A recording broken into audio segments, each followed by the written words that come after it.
BJP को लेकर हरियाणा के बारे में कहा जा रहा है कि वहां जाट मतदाता बीजेपी के खिलाफ लामबंद हो रहे हैं। किसानों के आंदोलन और पहलवानों के प्रदर्शन से भी इस धारणा को मजबूती मिली है। साथ ही हाल ही में हुए लोकसभा चुनाव में बीजेपी को हरियाणा में 10 में से 5 सीटों पर ही जीत मिलना भी कुछ इसी तरफ इशारा कर रहा है।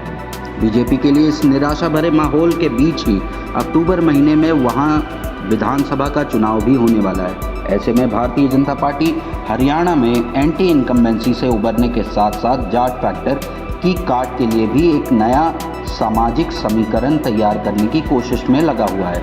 माना जा रहा है कि भारतीय जनता पार्टी विधानसभा चुनाव के दौरान वहां OBD यानी अदर बैकवर्ड क्लासेस, ब्राह्मण और दलित कार्ड खेलने की तैयारी कर रही है। बीजेपी ने इसके तहत पहले ही OBC चेहरा नायब सिंह सैनी को हरियाणा का मुख्यमंत्री बना दिया है। इसके बाद ब्राह्मण नेता मोहनलाल बडोली को प्रदेश अध्यक्ष की कमान सौंपी और अब दलित समाज से आने वाले कृष्ण बेदी को पार्टी का महासचिव बनाया है। भारतीय जनता पार्टी अपने इस OBD वाले फॉर्मूले से जाट बिरादरी की काट के साथ साथ राज्य के 62% मतदाताओं को टारगेट करने में जुट गई है। राज्य में सैनी, गुज्जर और यादव समेत OBC बिरादरियों के करीब 30% वोट है।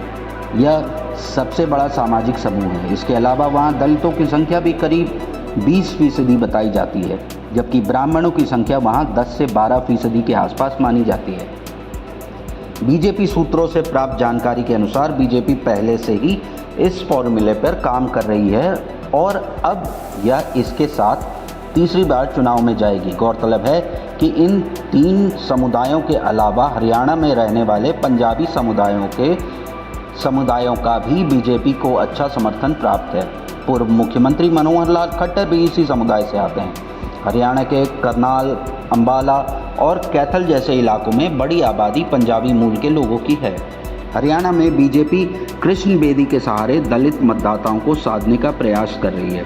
दरअसल 2024 के आम चुनावों से संकेत मिला कि जाट और दलित मतदाता कांग्रेस के पक्ष में एकजुट हो गए हैं। ऐसे में बीजेपी ने इस गठजोड़ को तोड़ने के लिए दलित समुदाय से आने वाले कृष्ण बेदी को हरियाणा बीजेपी का महासचिव बनाया है। बीजेपी को 2019 के आम चुनाव में 58% वोट मिले थे, जो 2024 के चुनाव में घटकर 46 आकर अटक गया। माना जाता है कि दलित मतदाताओं के छिटककर कांग्रेस खेमे में चले जाने से ही ऐसा हुआ है। इसके अलावा कांग्रेस जाट और दलित मतदाताओं के गठबंधन के कारण अपना वोट प्रतिशत को 28% से बढ़ाकर 43% करने में सफल रही है। राज्य में 17 विधानसभा सीटें ऐसी हैं जो अनुसूचित जाति के लिए आरक्षित हैं। इसमें भी ज़्यादातर सीटों पर बीजेपी आम चुनाव में पीछे रह गई। अब कृष्ण बेदी के सहारे बीजेपी कांग्रेस के वोट बैंक बन चुके जाट दलित गठजोड़ में सेंध लगाकर दलितों को अपने पक्ष में लाने का प्रयास करेगी।